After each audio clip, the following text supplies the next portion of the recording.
दोस्तों, आज हम एक बहुत बड़े जियोपॉलिटिकल शिफ्ट की बात करने वाले हैं। ऐसा शिफ्ट जो साउथ एशिया की पूरी पावर बैलेंस को हिलाकर रख सकता है। एक तरफ पाकिस्तान अमेरिका के करीब जाता दिखाई दे रहा है, दूसरी तरफ भारत और चीन के बीच रिश्तों में अचानक गर्मजोशी बढ़ती नजर आ रही है। और इसी बीच सबसे बड़ा झटका लगा है चाइना पाकिस्तान इकोनॉमिक कॉरिडोर यानी CPEC को, जिस पर चीन ने लगभग 50 से 60 बिलियन डॉलर झोंक दिए थे। अब खबर यह है कि चीन ने पाकिस्तान को साफ कह दिया है कि अब और पैसा नहीं मिलेगा, कोई नया फंड नहीं, कोई नया कर्ज नहीं। सवाल यह है कि ऐसा अचानक क्यों हुआ और इसका भारत, चीन, अमेरिका और पाकिस्तान पर क्या असर पड़ेगा। सबसे पहले बैकग्राउंड समझते हैं। CPEC चीन के बेल्ट एंड रोड इनिशिएटिव का सबसे अहम प्रोजेक्ट था। 2013 में जब चीन ने पूरी दुनिया को कर्ज देकर सड़क, पोर्ट और रेलवे बनाने की योजना शुरू की, तब भारत ने साफ मना कर दिया। वजह थी यह कि CPEC पाकिस्तान ऑक्यूपाइड कश्मीर से होकर गुजरता है, जो भारत का इलाका है। चीन काशगढ़ से लेकर पाकिस्तान के ग्वादर पोर्ट तक रोड, रेल, पाइपलाइन और एनर्जी प्रोजेक्ट बनाना चाहता था, ताकि उसे इंडियन ओशियन में सीधे एंट्री मिल सके और 15,000 किलोमीटर का समुद्री रास्ता बच जाए। पाकिस्तान के लिए यह प्रोजेक्ट जीवन दान जैसा था। भारी कर्ज मिला, इंफ्रास्ट्रक्चर बना, लेकिन दिक्कत यहीं से शुरू हुई। पाकिस्तान के अंदर राजनीतिक अस्थिरता, भ्रष्टाचार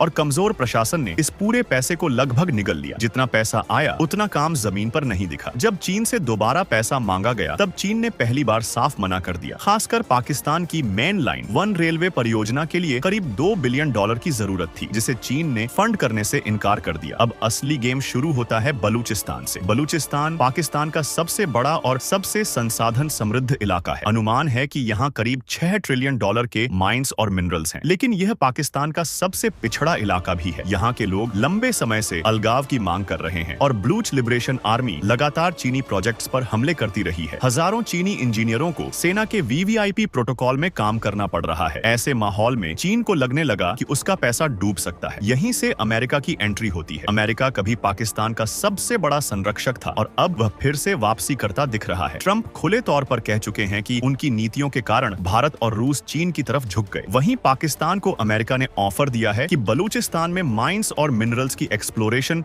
अमेरिकी कंपनियां करेंगी। तेल और गैस की खोज होगी और पाकिस्तान को आर्थिक राहत मिलेगी। इसके बदले पाकिस्तान ईरान के मामले में चुप रहेगा और अमेरिका के रणनीतिक हितों का साथ देगा। इसका नतीजा यह हुआ कि चीन को लगा कि जिस इलाके पर वह नजर लगाए बैठा था, वहां अब अमेरिका घुस चुका है। ऐसे में चीन ने धीरे धीरे CPEC से हाथ खींचना शुरू कर दिया। ध्यान रहे, चीन पूरी तरह बाहर नहीं हुआ है, लेकिन अब उसका इंटरेस्ट खत्म होता दिख रहा है। नए पैसे रुक चुके हैं और यही सबसे बड़ा संकेत है। अब सवाल उठता है, भारत का रोल क्या है। भारत के लिए यह एक रणनीतिक राहत है। CPEC कमजोर होता है तो पाकिस्तान और चीन की जुगलबंदी कमजोर होती है। साथ ही भारत और चीन के बीच बातचीत बढ़ना यह दिखाता है कि दोनों देश अब सीधे टकराव के बजाय बैलेंस बनाने की कोशिश कर रहे हैं। तो कुल मिलाकर तस्वीर साफ है। पाकिस्तान फिर से अमेरिका की ओर झुक रहा है, चीन पीछे हट रहा है, भारत अपनी रणनीतिक स्थिति मजबूत कर रहा है और बलूचिस्तान इस पूरे खेल का केंद्र बन चुका है। आने वाले समय में यह देखना बेहद दिलचस्प होगा कि क्या CPEC पूरी तरह दम तोड़ देता है या चीन कोई नया दांव चलता है। अगर आपको यह विश्लेषण पसंद आया हो तो वीडियो को लाइक करें, चैनल को सब्सक्राइब करें और कमेंट में बताएं कि आपको क्या लगता है। क्या चीन वाकई पाकिस्तान को छोड़ रहा है या यह सिर्फ एक रणनीतिक ब्रेक है।